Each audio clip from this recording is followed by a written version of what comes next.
The state of Manipur in the northeast of India has been rocked by ethnic violence since May, in a conflict marked by brutal murders and sexual crimes against women. The fighting is between the majority Meitei and minority Kuki communities, and it's left more than 200 dead. The state is deeply divided, and amid claims that the government has been slow to step in, civilians are taking matters into their own hands. This report by Yogita Limai contains some distressing details.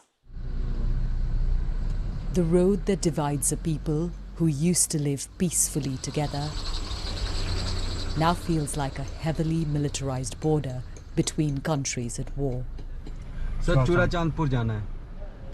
We crossed 7 checkpoints run by security forces, traveling between 2 communities in a single state, completely separated since ethnic violence in May.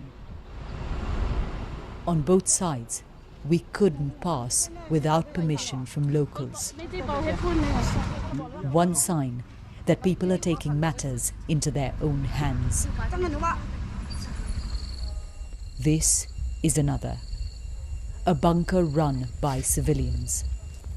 These are men from the Kuki minority who live in Manipur's hills. Their guns aimed at an opposing bunker of the Meitei majority who live in the valley. Kakam, as he wants to be called, is a labourer. We are compelled to pick up arms to defend ourselves.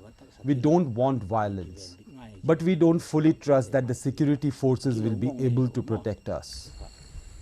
The men who were in this bunker were civilians doing ordinary jobs like farming or keeping a shop. Now the words that you hear are words that you hear during war. For example, this is being referred to as a front line. What's beyond this is being referred to as a buffer zone or no man's land.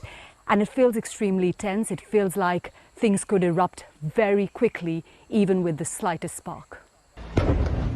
The conflict that broke out 4 months ago descended from tensions over quotas in education and jobs, land rights and political power. But the scale was unexpected. In the first few days, the dead were overwhelmingly from the Kuki minority. They still account for 2/3 of all casualties.